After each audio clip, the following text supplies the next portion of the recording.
الحمد لله الذي لا يبلغ مدحته القائلون ولا يحصي نعماءه العادون ولا يؤدي حقه المجتهدون الذي لا يدركه بعد الهمم ولا يناله عرص الفتن جلت عظمته والصلاة والسلام والتحية والإكرام على البشير النذير السراج المنير الطهر الطاهر الدر الفاخر العلم الظاهر المنصور المؤيد الرسول المسدد سيدنا ونبينا بالقاسم محمد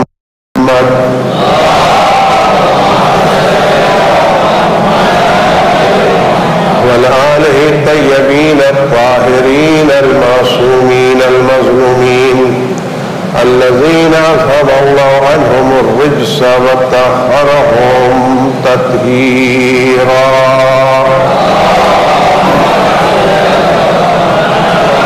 سيما على بقية الله في العالمين وخاتم أئمة المعصومين الكهف الحسين وغياث المستر المستكين ملجأ الهاربين وعصمة المعتصمين أرواحنا وأرواح العالمين لتراه بمقدمه فداء عجل الله تعالى فرجه الشريف واللعنة الدائمة الباقية على أعدائهم وقتلتهم وغاصب حقوقهم أجمعين أما بعد يا عباد الله أوصيكم ونفسي بتقوى الله ألا وإن الدنيا قد أدبرت وآونت ببداع وأن الآخرة أقبلت وأشرفت باطلاع ألا وإن اليوم المزمار وغدا السباق السبقة الجنة والغاية النار أفل طائب من خطيته قبل منيته العامل لنفسه قبل يوم بوسه حضرات گرامی فصل اعزاء ہے ایام شہادت حضرت ابی عبداللہ حسین ابن علی علیہ السلام ہے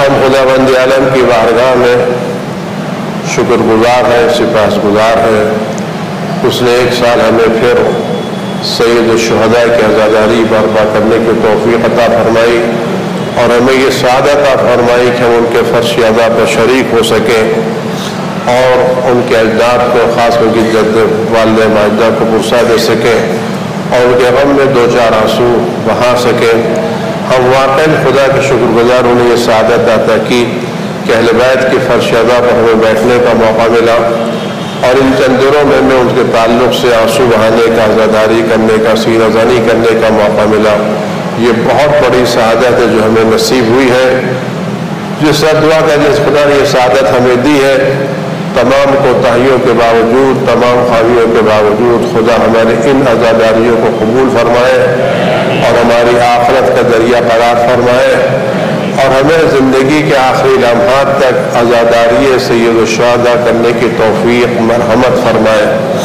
اور یہ عزاداری ہماری نسل در نسل باقی رہے اور ہمارے بچے بھی عزاداری اسی طرح سے کرتے رہیں حضرات گرامی امام حسین کی جو مصیبت ہے یہ مصیبت صرف انسانوں سے متعلق نہیں ہے بلکہ پوری کائنات اس مصیبت سے مصیبت زدہ ہے اور اس غم سے غم زدہ ہے یہ بات میں شروع میں عرض کروں کہ جس وقت واقعہ کربلا نمودار ہوا تھا اس وقت کربلا کے میدان میں ہمارا کوئی آدمی موجود نہیں تھا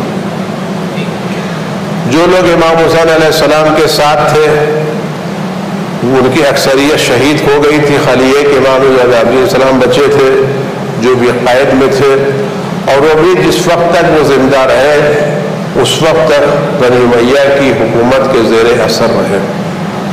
لہذا کوئی بھی ہمارا آدمی موجود نہیں تھا، اور یہ بنی امیہ کی حکومت بھی کئی سو سال تک رہی، اور ان کی پوری کوشش تھی اور ہوتی ہے کہ اپنے لوگوں کے مظالم کو چھپا کر کے رکھیں اور مظالم لوگوں تک نہ پہنچنے پائیں۔ کوئی تیسرا آدمی نہیں تھا کہ جو بالکل بغیر جانبدارانہ طور پر رپورٹ کرے اور واقعہ بیان کرے۔ تو واقعہ کربلا میں جو لوگ تھے یہ سب وہ لوگ تھے جو یزید کی طرف سے تھے، اور اس سے پہلے کے جو حالات تھے، معاویہ کے زمانے کے جو حالات تھے، وہ حالات ایسے تھے جس میں علنی طور پر یہ اعلان کر دیا گیا تھا کہ جو بھی علی کا چاہنے والا ملے تم اس کو قتل کر دو، اس کو سزاؤ۔ تو بہت سے لوگ تقیے میں آ گئے اور بہت سے لوگ قتل کر دیے گئے۔ اس زمانے میں جو کوفے میں علیہ السلام کے شیعہ موجود تھے، ان کی تعداد 14-15 ہزار بتائی جاتی ہے، ان میں سے 12,000 افراد تو قید خانے میں تھے۔ کچھ جان بچا کر کے دوسرے شہروں میں چلے گئے تھے، اور کچھ کربلا میں آ کر کے شہید ہو گئے۔ تو ہمارا کوئی آدمی نہ اس وقت موجود تھا، اور بنی امیہ کے بعد بنی عباس کی سلطنت قائم ہوئی۔ یہ دونوں حکومتیں اہل بیت علیہ السلام کے خلاف تھیں، اور اہل بیت علیہ السلام کو پوری طرح سے سوسائٹی سے، سماج سے دور کرنے کے یہ کام کر رہے تھے۔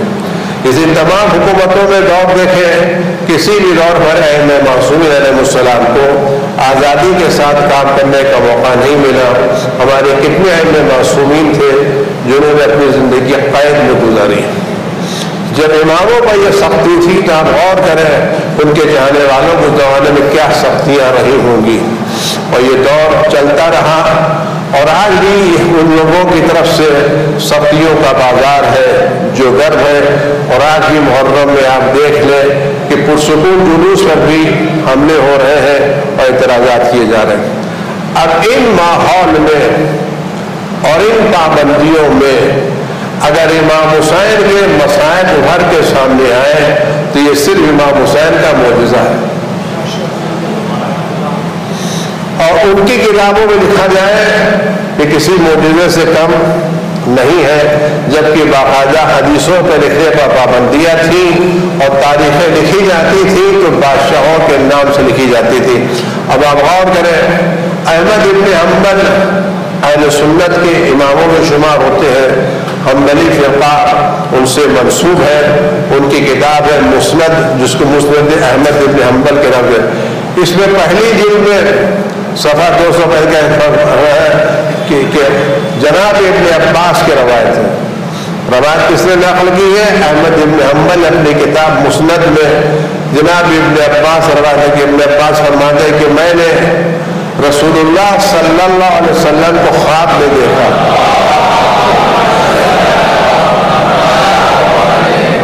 اور یہ بات آپ دیکھیں پیغمبر ہے کہ جو بھی مجھے خواب میں دیکھے گا وہ مجھے خواب میں دیکھے گا۔ ہم جب خواب دیکھتے ہیں تو بہت سی صورتیں ہمارے خواب میں آ سکتی ہیں، کوئی بھی شکل ہے، لیکن کوئی بھی ان جن و انس پیغمبر کی شکل اختیار نہیں کر سکتا۔ جناب ابن عباس نے پیغمبر کو دیکھا ہے، جناب کہتے ہیں میں نے پیغمبر اکرم صلی اللہ علیہ وسلم کو دیکھا، دوپہر کے وقت بال بکھرے ہوئے ہیں، سر پر خاک پڑی ہوئی ہے، اور ان کے ہاتھ میں ایک شیشہ ہے، ایک گلاس ہے جس میں خون ہے۔ کس حالت میں رسول اللہ کو دیکھا کہ بال بکھرے ہوئے ہیں، سر پر خاک پڑی ہوئی ہے، اور ان کے ہاتھ میں ایک شیشی ہے جس میں خون ہے۔ تو میں نے عرض کی اللہ کے رسول میرے ماں باپ آپ کا قربان ہے کیا ہے؟ قال هذا دم الحسین واصحابہ، ابن عباس یہ حسین اور ان کے اصحاب کا خون ہے۔ رسول خدا میدان کربلا میں اصحاب خون کہتے تھے لم ازل التقطهم اليوم، میں صبح سے یہ خون اکٹھا کر رہا ہوں۔ اس کا پتہ ہے کہ پیغمبر میدان کربلا میں صبح سے موجود تھے، لوگ نہیں دیکھ رہے تھے، لیکن پیغمبر اپنے وجود نورانی کے ساتھ کربلا کے میدان میں موجود تھے، اور ایک شیشے لیے ہوئے تھے جس میں حسین کے اصحاب کا خون اکٹھا کر رہے تھے، جون کا، حبیب کا، بریر کا، ابو سمامہ سیدابی کا، اور خود اصحاب موصف تھے۔ فرماتے ہیں کہ عباس میں نے غور کیا جب دیکھا کہ وہ دن تھا، یہ عاشور کا دن، میں نے عاشور کے دن دوپہر کے وقت رسول اللہ کو خواب میں دیکھا کہ امام حسین کے اصحاب کا خون جمع کر رہے ہیں، اور ایک زیارت ہے حضرت امام حسین صلوات اللہ سلام علیہ کی،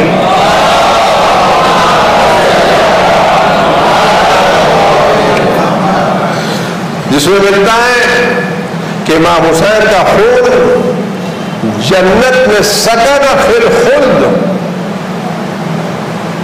امام حسین کا خون جنت میں ہے۔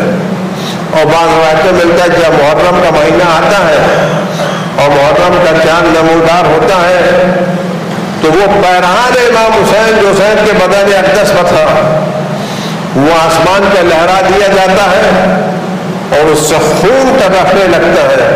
کہتے جنت میں کوئی ایک ایسا نہیں ہوتا ہے جس کو دیکھ کر کے آنسو نہ بہا رہا ہو۔ حسین کا رابطہ خون سے، اس کے بعد اس روایت کو کہ ہمارا رسول خدا خون جمع کر رہے تھے، اس کا کیا جملہ فرمایا، دوسری روایت ہے کہ جس کو نقل کیا ہے یہ سب اہل سنت کے حوالے ہیں۔ ابن اسیر نے اپنی تاریخ میں، ابن عکاصر نے تاریخ دمشق میں، حاکم نے مستدرک میں، حاکم نیشاپوری اہل سنت کے وہ محدث ہیں جنہیں اپنی کتاب المستدرک علی الصحیحین میں ان روایتوں کو نقل کیا ہے جو روایتیں صحیح مسلم اور صحیح بخاری میں نہیں آئی ہیں، لیکن یہ وہ روایتیں جو اسی معیار پر اور اسی کرائٹیریا پر پوری اترتی ہیں جس معیار کی روایتیں بخاری اور مسلم میں موجود ہیں۔ یعنی جن راویوں سے بخاری نے اور جس سلسلے سے، جس ڈائریکشن سے، جس چین سے بخاری نے روایت نقل کی ہے، اسی چین، اسی روایت سے حاکم نے روایتیں اپنے کیا نقل کی ہیں۔ یعنی اگر مسند میں کوئی روایت ہے تو یہ روایت اتنی ہی معتبر ہے جتنی بخاری اور مسلم میں پائی جاتی ہے۔ تو اس کو حاکم نے بھی لکھا ہے، اور لکھنے کے بعد کہا ہے ھذا حدیث صحیح علی شرط مسلم، یعنی مسلم میں جو روایت کے صحیح ہونے کی شرطیں لگائی ہیں یہ روایت اس شرط پر پوری اترتی ہے۔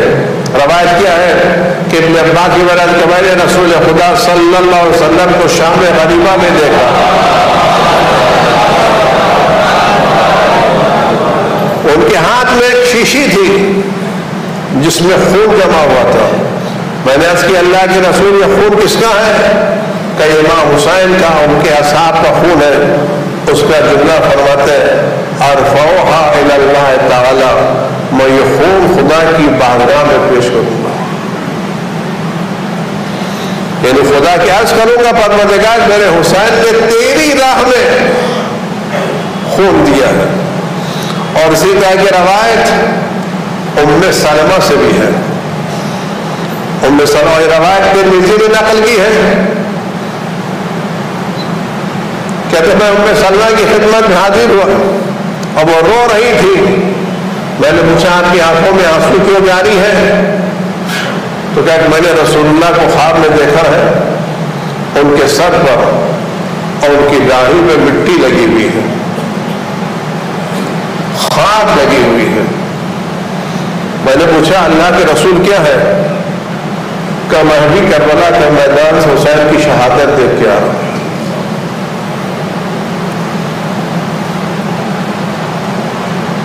تو یہ شہادت امام حسین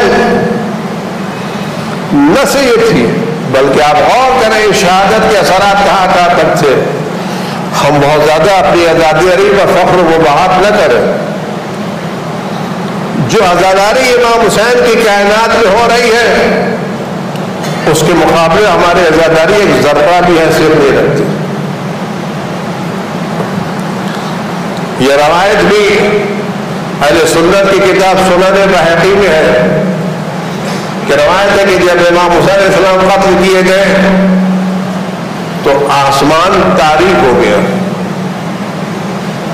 اندھیرا چھا گیا، اور اتنا اندھیرا چھایا کہ دن میں تارے نظر آنے لگے. آج تک ہے کہ جس کی مصیبت پر آسمان نے اپنا رنگ بدلا ہو.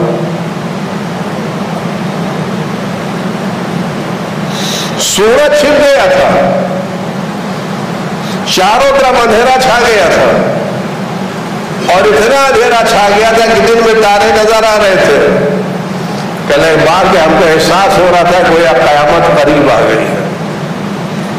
لیکن کون مارا گیا؟ آپ تعجب نہ کریں یہ آسمان کیوں رو رہا ہے. اس کی وجہ ہے اگر ایک خاندان کا بزرگ ہو اور وہ بزرگ 50-100 لوگوں کی کفالت کرتا ہو اور ہر جگہ اس کا فیض، اس کا اثر پہنچتا ہو، تو اگر یہ آدمی مارا جائے تو کون کون روئے گا اس کے اوپر؟ خالی اس کے گھر والے روئیں گے یا جہاں جہاں اس کا فیض پہنچ رہا ہے سب روئیں گے؟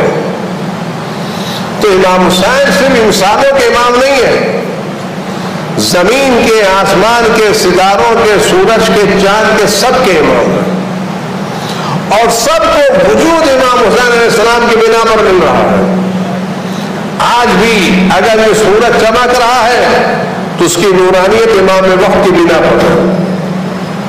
اگر یہ زمین باقی ہے تو امام وقت کی بنا پر، یہ آسمان ہمارے سروں پر قائم ہے تو امام وقت کی بنا پر. جس کو بھی اس وقت وجود مل رہا ہے وہ وجود امام وقت کی بنا پر مل رہا ہے. کل میدان کربلا امام حسین امام تھے، جو بھی کل کس کو مل رہا تھا حسین کی بنا پر مل رہا تھا. جب سب امام حسین کے وجود سے فیضیاب ہو رہے تھے تو سب نے امام حسین کو بے دردی سے قتل ہوتے ہوئے دیکھا ہے، تڑپتے ہوئے دیکھا ہے. حسین گولی مار کے ذبح نہیں کیے گئے، حسین کو ایسا ذبح کیا گیا جب میدان کربلا میں کھڑے تھے تو بدن بخالی تیر ہی تیر نظر آتے تھے. بدن کا کوئی حصہ نہیں تھا جہاں پر زخم نہ لگا ہو. اب پیاسے مارے گئے، تڑپا کر کے مارے گئے، اور پوچھتے تھے تو مجھے کیوں قتل کرو، میں نے کیا قصور کیا ہے، میں نے تمہارا کیا بگاڑا ہے؟ تو ہم تو نہیں تھے، لیکن آسمان دیکھ رہا تھا نہیں دیکھ رہا تھا. ہم نہیں تھے کہ جب حسین اکبر کے لاشے پر کھڑے تھے اور اکبر ایڑیاں رگڑ رہے تھے، حسین کے دل پر کیا گزری تھا آسمان دیکھ رہا تھا.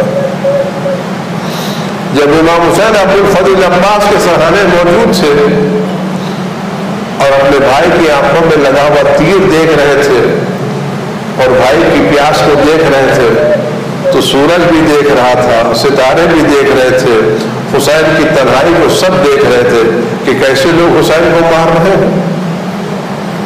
فرماتے ہیں کہ آسمان نیچے آ گیا تھا، اور اس کا فرماتے ہیں کہ دوسری روایت اور بھی نقل کی گئی ہے کہ جب امام حسین قتل کیے گئے ہیں تو پورے آسمان کا رنگ خون کے لوتھڑے کی طرح سے ہو گیا تھا. آسمان خون بڑھ رہا تھا، نہ صرف آسمان سے خون برس رہا تھا بلکہ زمانے میں جو پتھر اٹھایا جاتا ہے تو اس سے بھی خون تازہ نکلتا تھا. کوفے کی دیواروں پر خون ہوتا تھا. رضا امام حسین کے غم میں سب غمزدہ ہیں. آج بھی وہ خاک غمزدہ ہے جس پر حسین کی شہادت ہوئی ہے. اگر کسی کے بعد اصلی خاک شفا ہے اور پاک خاک شفا ہے تو لوگ دیکھتے ہیں کہ عاشور کے دن شہادت امام حسین کے وقت یہ خاک سرخ ہو جاتی ہے، خون کی ابلنے لگتی ہے۔ اس کا گواہ لکھا ہے کہ امام حسین کون کون نہیں رویا، تو امام حسین پر سب نے آنسو بہائے ہیں، ہم بھی آنسو بہا رہے ہیں، اور اس مصائب کو ہمیں یاد رکھنا چاہیے۔ آج یہ عزاداری ہے جس نے ہمیں بچا کے رکھا ہے، اور میں یہ بات بڑے ادب سے عرض کرنا چاہتا ہوں، انشاءاللہ پھر کبھی فرصت ملی تو تفصیل سے یاد کروں گا اگر اللہ نے توفیق دی، یاد رہا۔ آپ غور کریں، ایک بات کو سوچیں، آج 1400 برس کے بعد امام حسین کی مظلومیت بیان کی جاتی ہے، اور آج سارے لوگ اس مظلومیت کا چرچا کرتے ہیں، اور کوئی آج کے دور میں ایسا نہیں ہے اس ظلم و جور کے زمانے میں بھی جو کسی طرح اس طرح سے کسی کو ستا کے قتل کرے۔ بم ڈالے جاتے ہیں، آ جاتے ہیں، لیکن میدان میں کسی کو کھڑا کیا جائے اور چاروں طرف پر تیر برسائے جائے، اس کو شہید کیا جائے۔ آج کی بربریت کے دور میں ایسا کم ہوتا ہے، لیکن کربلا کے میدان میں حسین نواسے رسول تھے، وہ لوگ موجود تھے جنہوں نے امام حسین کو رسول کی گود میں دیکھا تھا، وہ لوگ موجود تھے جنہوں نے امام حسین کی شان میں رسول اللہ کی حدیثیں سنی تھیں، وہ لوگ موجود تھے جنہوں نے حسین کی منزلتیں دیکھی تھیں، اور یہ لوگ کربلا کے میدان میں بھی موجود تھے۔ حسین پوچھتے تھے، کیا تم نے میرے جد کی حدیث میرے بارے میں نہیں سنی؟ میں میرا بھائی جنت کے جوانوں کے سردار، کیا میرے سر میں جو امامہ میں رسول اللہ کا نہیں ہے؟ کیا میں جس گھوڑے پر سوار ہوں وہ اللہ کا گھوڑا، رسول اللہ کا گھوڑا نہیں ہے؟ یہ بات کہاں تک گر گئی تھی؟ بات صرف یہ تھی کہ 50 سال میں حکومت نے اہل بیت کی امامت کی منزلت کو گھٹایا تھا، اور اتنے اہل بیت کی امامت کی منزلت کو گھٹایا تھا، میں آپ سے کیا عرض کروں، جب امام حسین جس گھوڑے پر سوار تھے، جب وہ گھوڑا امام حسین کے بعد نکلا ہے تو کچھ لوگوں نے تیر مارنا شروع کیا، تو فوج کے سر ساتھ نے کہا اس گھوڑے پر تیر مت چلا، یہ رسول اللہ کی سواری کا گھوڑا۔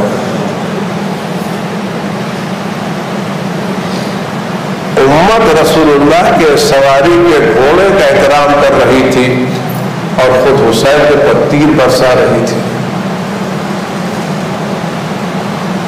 کیوں یہ محبت آئی؟ یہ بات کہاں تک پہنچی؟ یہ 50 سال میں اہل بیت کی منزلت کو گھٹانے کا نتیجہ تھا، اور کیسے کیسے منزلت گھٹائی گئی، اور آپ غور کریں، تاریخ ہمیں یاد رکھیں، آپ کہتے ہیں تاریخ اپنے آپ کو دہراتی، تاریخ کبھی اپنے آپ کو نہیں دہراتی، تاریخ اسی وقت دہراتی جب اسے سبق نہیں لیا جاتا۔ آج ہمیں غور کرنا ایسا نہ ہو کہ ہم آگے چلنے کے بعد دانستہ یا دانستہ طور پر انجانے میں یا انجانے میں امامت کی منزلت کو کم کرنے کی کوشش کریں۔ اگر ہم نے امامت کی منزلت کو گھٹانے کی کوشش کی تو اب یقین یعنی ہمارا کوئی عمل خدا کی بارگاہ میں قبول نہیں ہوگا۔ لوگوں نے کیسے گھٹائی منزلت؟ جب مدینے میں قحط پڑا تو علی علیہ السلام بھی موجود تھے، امام حسن بھی موجود تھے، امام حسین بھی موجود تھے، لیکن حکومت نے پانی طلب کرنے کے لیے نہ علی علیہ السلام کو بلایا، نہ امام حسن کو بلایا، نہ حسین کو بلایا۔ ابن عباس کو لے کے گئے کہ آپ رسول اللہ کے چچا ہیں۔ کیوں؟ یہ بتانے کے لیے نہیں کہ صرف اہل بیت ہی ذریعہ نہیں، غیر اہل بیت بھی علی کے علاوہ دوسرے لوگ بھی کام آ سکتے ہیں۔ یہ علی علیہ السلام ہوتے ہوئے جناب عباس سے تبسم کرنا، کیا لوگوں کو یہ پیغام دینا نہیں ہے کہ تو اپنی مشکلات علی کے علاوہ دوسروں سے بھی حل کرا سکتے ہیں؟ یہ اہل بیت کو سائڈ لائن کرنا نہیں ہے کیا؟ اگر آج کل لوگوں نے اہل بیت کو سائڈ لائن نہ کیا ہوتا تو آج واقع کربلا نمودار نہیں ہوتا. واقع کربلا نمودار ہوا ہے 50 سال میں اہل بیت کو سائڈ لائن کرنے کی بنا پر. میری گزارش ہے ایام ازاں میں آپ اہل بیت کی منزلت کو بیان کریں اور بتائیں کس حسین پر ظلم اٹھایا گیا. اگر ہم نے اہل بیت کی امامت کی منزلت کو نہیں بیان کیا تو کیا لگا ہمارے بچے اہل بیت کا دین چھوڑ کے دوسرے چلے آئے تو ہم اس کے ذمہ دار ہیں, ہم نے امامت کی منزلت کو گھٹایا ہے. پھر قیامت یہ کو کیا جواب دینا ہوگا؟ میں نہیں کہہ سکتا, ورنہ یہ بات سن لے, بات تمام کرو کہ علی علیہ السلام نے مسجد کوفہ میں ان لوگوں سے پوچھا جو غدیر کے میدان میں موجود تھے کہ تم نے حدیث غدیر سنی یا نہیں سنی؟ تو کچھ لوگوں نے بیان کیا جو موجود تھے انہوں نے, کچھ لوگوں نے مصلحت سے کام لے کر میں بھول گیا ہوں اور علی کی امامت کا اعتراف نہیں کیا. وہ سب دنیا کے مرض میں مبتلا ہو کر کے گئے. غزالی کی ولایت کو چھپانے کا اثر قیامت میں جو ملے گا وہ تو ملے گا, دنیا میں بھی کچھ نہ کچھ ظاہر ہو سکتا ہے. تو اس ایام ازاں میں مساج حسین بیان کریں, لیکن یہ بھی بیان کریں کہ حسین امام وقت تھے, حجت خدا تھے, علی کے بیٹے تھے, رسول کے نواسے تھے. امام حسین کی منزلت اماموں سے ہٹائیے نہیں. حسین امام وقت تھے, اس منزلت امامت کو جتنا بہتر بنا سکتے ہیں اتنا ہی آپ کے لیے بہتر ہوگا اور اتنا ہی ہماری عزاداری کا وقار بڑھے گا, ہماری عزاداری کی قیمت بڑھے گی. سینہ زنی کرنا الگ مسئلہ ہے, لیکن معرفت کے ساتھ ایک ہاتھ لگانا ایک الگ مسئلہ ہے. ہم کوشش کریں ان ایام ازاں میں اپنے سامعین کے دل میں اہل بیت کی عظمتیں کریں تاکہ ہر ایک بچہ جب ماتم کے لحاظ اٹھائے تو محبت کے ساتھ, معرفت کے ساتھ, ہلات کے ساتھ اٹھائے تاکہ پتہ چلے ہم کس کے غم میں آنسو بہا رہے ہیں. اور یہ بھی یاد رکھیں ہم جس کی عزاداری کر رہے ہیں وہ لاوارث نہیں ہے. یہ جو لوگ مجلسیں کر رہے ہیں, پوسٹروں میں نام آتا ہے کہ فلاں, یہ سب ذریعہ ہے. اصلی عزادار حسین کا بیٹا ہے, اصلی عزادار امام وقت ہے, صاحب عزا امام وقت ہے. وہ اس وقت ہر عزاداری کو دیکھ رہے ہیں, ہر ایک ان کی نظر ہے. اور یاد رکھے کوئی بھی عزاداری اس وقت تک خدا کی بارگاہ میں قبول نہ ہوگی جب تک امام وقت اس کو ویریفائی نہ کرے. تو کوشش کریں اس طرح عزاداری بنائیں کہ ہماری سینہ زنی, ہماری مجلسیں, ہمارے سارے کام جب امام وقت کے پاس جائیں تو امام اس کو ویریفائی کرے اور خدا ہم کو اس کا اجر عطا کرے. اعوذ باللہ السمیع العلیم من الشیطان الرجیم, بسم اللہ الرحمن الرحیم. قل هو اللہ احد اللہ الصمد لم یلد ولم یولد ولم یکن له کفوا احد.